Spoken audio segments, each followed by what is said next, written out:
Assalamualaikum warahmatullahi wabarakatuh. Shalom, Om Swastiastu, Nama Budaya, salam sejahtera bagi kita semua.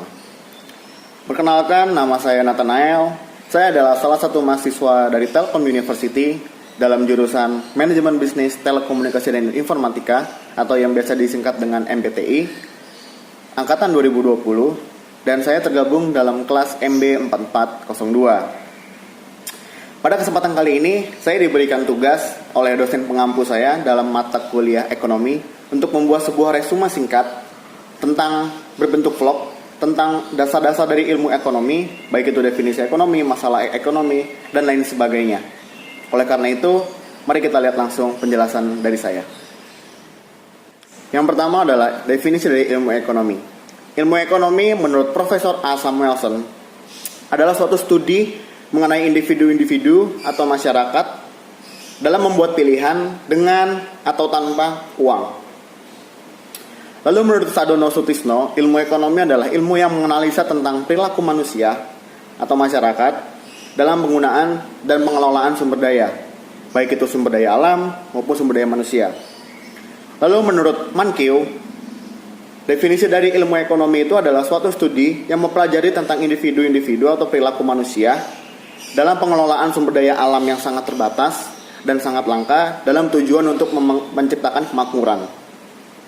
Lalu di dalam ekonomi ada beberapa sektor, yaitu ada sektor produksi, yaitu di mana manusia atau perusahaan dalam membuat barang atau jasa yang akan disalurkan atau akan dijual kepada konsumen.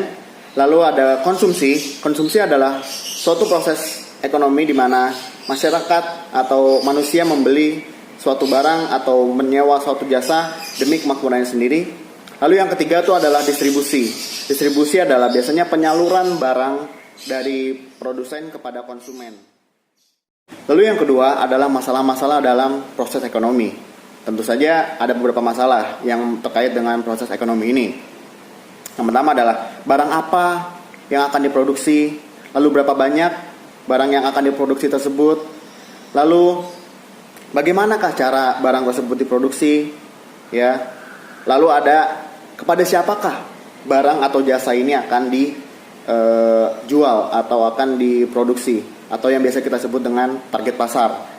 Nah, setelah itu ada beberapa masalah perekonomian dalam Indonesia juga, yaitu adalah suatu scarcity atau kelangkaan sumber daya alam, di mana biasanya demand atau keinginan masyarakat itu lebih tinggi daripada supply atau ketersediaan sumber daya yang ada untuk membuat suatu produksi gitu. Lalu topik yang kemarin yang cukup penting menurut saya, topik terakhir yang cukup penting dari dasar-dasar ekonomi adalah siklus ekonomi, di mana bisa kita lihat dalam gambar ini. Nah, intinya adalah mereka berdua atau masyarakat dan perusahaan harus saling memenuhi, harus saling melengkapi demi meminimalisir terjadinya suatu ketimpangan ekonomi atau permasalahan ekonomi. Baik, itu tadi adalah penjelasan singkat mengenai dasar-dasar ekonomi menurut saya. Semoga video yang saya berikan ini bermanfaat. Semoga kalian semua terinspirasi dan termotivasi untuk belajar ekonomi ke depannya. Oleh karena itu, saya Nathanael mengucapkan terima kasih. Dan wassalamualaikum warahmatullahi wabarakatuh. Shalom, Om Swastiastu, Nama Budaya. Salam sejahtera bagi kita semua. Sampurasun.